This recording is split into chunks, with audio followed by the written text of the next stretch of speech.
Squiz Kids acknowledges the traditional owners of the lands on which we podcast, the Turrbal and Kombumerri people. Squiz Kids! It's your daily news fix. Fun, free, fresh. Hello and welcome to Squiz Kids Today, your fresh take on what's happening in the world around you. I'm Bryce Corbett. It's Monday, April 7. In Squiz Kids Today, Queensland floods seen from space. Rare tortoises welcome hatchlings. Mushroom mission accomplished. And Ronin the mine-sniffing rat. That's what's making news, kids style.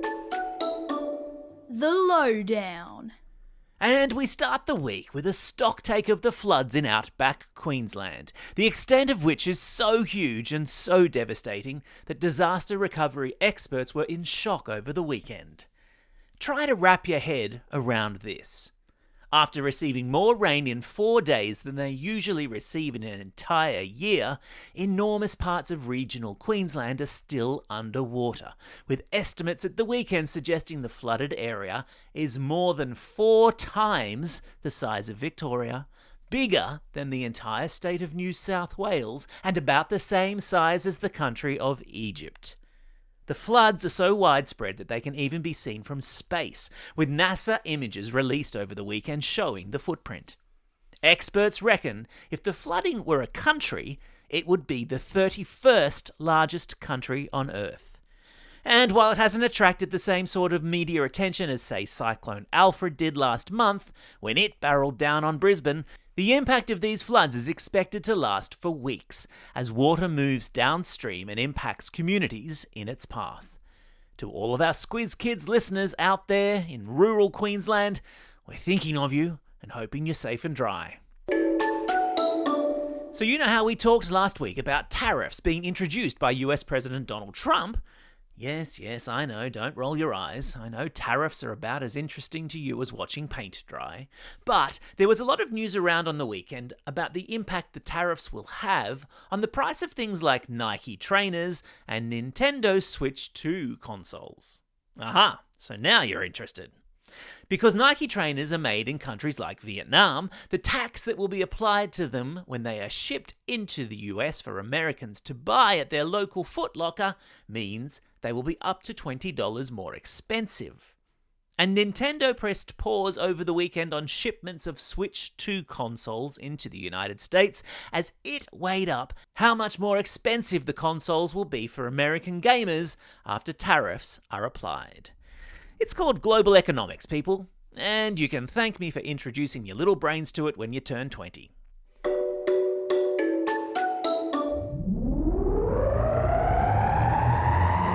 Spin the globe. Each day we give the world globe a spin and find a news story from wherever it stops. And today we've landed in Cambodia, where a mine-sniffing rat has set a new world record. Wait, what? Giant African pouched rats are used to detect old landmines in the country of Cambodia. Landmines left behind from various wars that have taken place there in the last 50 years.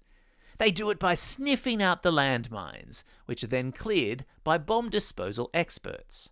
And the reason they train giant African pouched rats to sniff out landmines is because they are so light. They can scamper across the ground without setting the landmines off.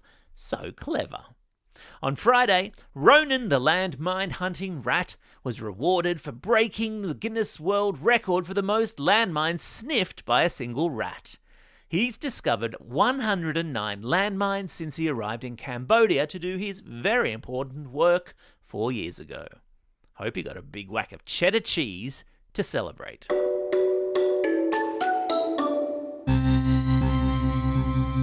Spaced out. And it's mushroom mission accomplished for the first astronauts to fly into space wearing the Australian flag as the latest SpaceX capsule to blast off returned to Earth at the weekend, splashing down in the Pacific Ocean off California.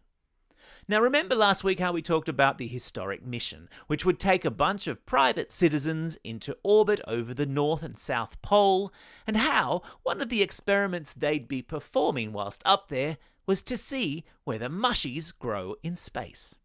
Well, it all went to plan, and now the astronauts and the space mushrooms are back on Earth for scientists to study the results of the experiment and decide whether mushrooms will be a good source of food for human beings living on the moon. You'd have to be a fun guy to eat mushies on the moon. Fungi, mushrooms. Get it? Yeah, alright, fair enough. Definitely not one of my better dad jokes. Animal Kingdom. And for a little bit of light relief on a Monday, a shout out to the 2 Galapagos tortoises in a zoo in America who have become parents for the first time, welcoming 4 little hatchlings into the world. Why is that such a big deal?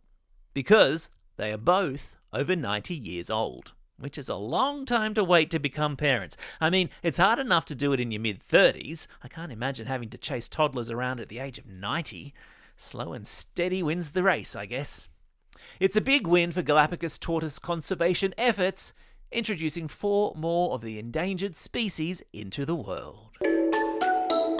Hey team, a quick message before we hop into the quiz, and a huge thank you to everyone who has signed our petition calling on the Australian government to fund digital literacy education in our schools, and help save Squizzy the Newshound in the process.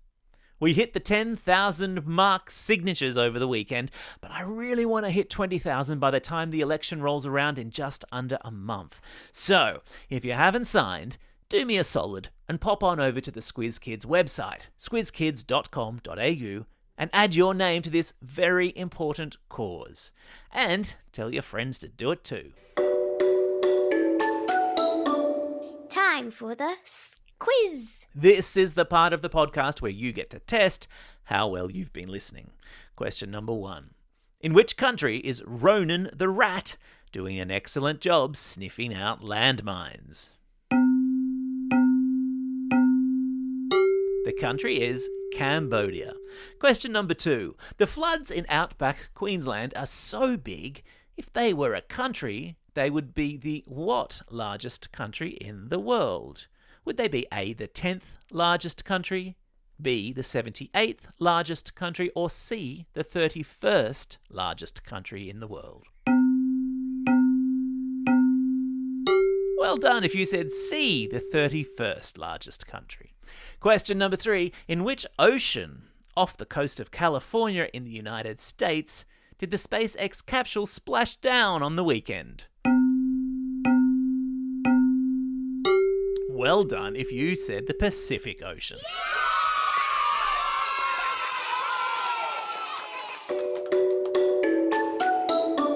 Shout-outs. It's Monday, April 7. First day of school holidays for Queensland, Victoria and the NT. Only 1 week to go for most of the rest of you. Today is also an important day in Vietnam. It's the Hung Vuong Festival, held every year on the 10th day of the 3rd lunar month to honour the legendary Hung Kings, who are considered the ancient ancestors and founders of the Vietnamese nation. Today is also a special day for these Squiz Kids, celebrating a birthday today and tomorrow. Amelia from Ivanhoe, Stevie from Middletown Grange, Ernie from Balgowlah, Abhay and Eva from Oran Park, Tarquin and Rosalie from Ashmont, Adam from Bentley East, Harry from Brisbane, and Ned, who's listening all the way over there in Abu Dhabi in the United Arab Emirates. Great to have you aboard, Ned. And belated birthday shout-outs go to Navia from Hammond Park, Mason from Birkdale, Ivy from Elizabeth, and Bello, who's listening all the way over there in Memphis, Tennessee. Fantastic to have you aboard too. And classroom shout-outs go to Class 5B with Mrs. Bazzi and Miss Islam at Hal Hikma College in Lakemba. Class 3V with Mrs. Vanatambi at North Kellyville Public School. Class 1CM with Ms. Chu and Mrs. Moon at North Cross Christian School in Ryde. And Class 5B with Miss Karen at Iona Presentation College in Mossman Park. And a reminder, if you celebrate a birthday over the coming school holiday break, send us your birthday shout-out by this Friday, April the 11th, and we'll make sure to include you in the weekly quizzes that will be going out each Friday of the school holidays. Otherwise, if you've got a birthday coming up and you want a shout-out, or if you're after a classroom shout-out, drop us a line as ever at squizkids@thesquiz.com.au or fill out the form on our website. Well, that's all we have time for. Thanks for listening to Squiz Kids today. We'll be back again tomorrow when Amanda dives into the deep with a shark expert in your Squiz Kids shortcut to sharks to find out what makes these ancient sea predators so fascinating. In the meantime, get out there and have a most excellent day. Over and out.